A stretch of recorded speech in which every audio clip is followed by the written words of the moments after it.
Hak penyanyi sama prosedur rekaman. Karya rekaman adalah konten yang dibuat dari komposisi karya cipta orang lain, maka diperlukan izin sebelum dari pemilik hak cipta atau pencipta lagunya atau kuasa cipta.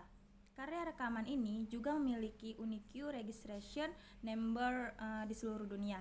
Jadi, yang biasa disebut dengan ISRC atau yang disebut dengan International Standard Recording Code atau produser rekaman umumnya adalah individual, yaitu orang yang membiayai proses produksi rekaman sehingga diklaim sebagai pemilik hasil karya rekaman, seperti hasil rekaman audio dan video klip lagu. Istilah yang dikenal dalam hukum adalah prosedur fonogram. Prosedur fonogram produser cenderung bertindak sebagai label rekaman.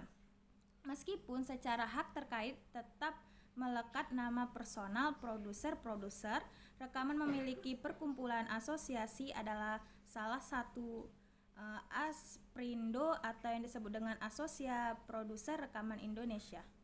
Dari kelima, kita membahas tentang ekspresi budaya tradisional. Ekspresi budaya tradisional merupakan suatu ciptaan yang dilindungi dan sebagainya diatur dalam pasal 38 ayat 1 Undang-Undang Hak Cipta, bahwa hak cipta atas ekspresi budaya tradisional dipegang oleh negara, lalu menuntut pada Undang-Undang Nomor 19 Tahun 2002 tentang hak cipta budaya tradisional, termasuk dalam hak karya cipta yang dilindungi. Ekspresi budaya tradisional merupakan cara hidup bangsa Indonesia yang mengajarkan tradisi, kearifan, nilai-nilai pengetahuan komunal dan dikemas dan diturunkan kepada anak cucu melalui hikayat, legend kesenian, dan upacara yang berangsur-angsur membentuk norma sosial dan tata hidup bangsa Indonesia. Perlindungan hukum tentang sebuah karya cipta ekspresi budaya tradisional yang diatur di dalam pasal 38 ayat 1 dan ayat 2 Undang-Undang Nomor 28 Tahun 2014 tentang hak cipta tradisional yang berbunyi,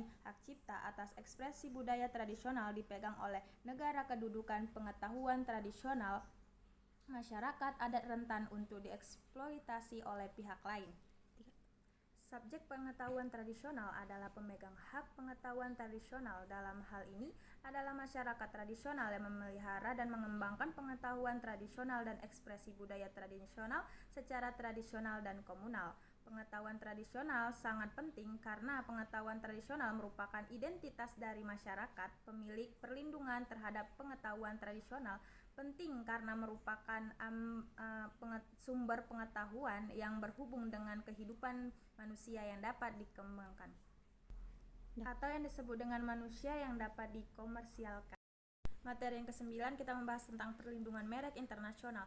Peraturan merek yang bersifat internasional seperti pada Konvensi Paris Union yang diadakan pada tanggal 20 Maret tahun 1883 yang khusus diadakan untuk memberikan perlindungan pada hak milik perindustrian. Pendaftaran internasional memungkinkan diperoleh perlindungan merek dagang seluruh negara anggota Madrid Agreement, di mana yang menjadi anggota dari Madrid Agreement 28 anggota dari peserta Konvensi Paris.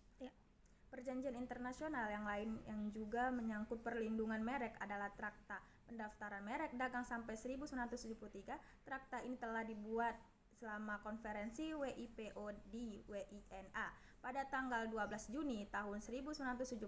Seperti Madrid Agreement, Traktat Pendaftaran Merek dengan hilangnya merek dagang karena tidak digunakan perlindungan khusus bagi merek-merek dagang terkenal, merek dagang jasa, dan merek dagang kolektif serta pengalihan. Ke-11, pengalihan paten dan lisensi paten. Pengalihan paten. Pengalihan paten sebagai salah satu jenis hak kekayaan intelektual. Pengalihan hak atas paten dapat dilakukan secara sebagian atau keseluruhan kepada pihak lain. Paten adalah hak eksklusif yang dimiliki investor atau penemu atas investinya di bidang teknologi untuk jangka waktu tertentu. Pengalihan paten dilakukan dengan cara menurut pasal 74 Undang-Undang Paten. Yang pertama, pewaris. Yang kedua, hibah. Yang ketiga, wasiat. Yang keempat, wakaf. Perjanjian tertulis atau disebabkan lain yang dibenarkan berdasarkan peraturan perundang-undangan. Pengalihan paten harus dicatatkan dalam daftar umum paten, kemudian akan diumumkan melalui media elektronik atau media non-elektronik oleh Menteri Hukum dan HAM menurut pasal 3 ayat 1 Peraturan Pemerintahan Nomor 46 Tahun 2020 tentang syarat dan tata cara pencatatan pengalihan paten PP 46/2020.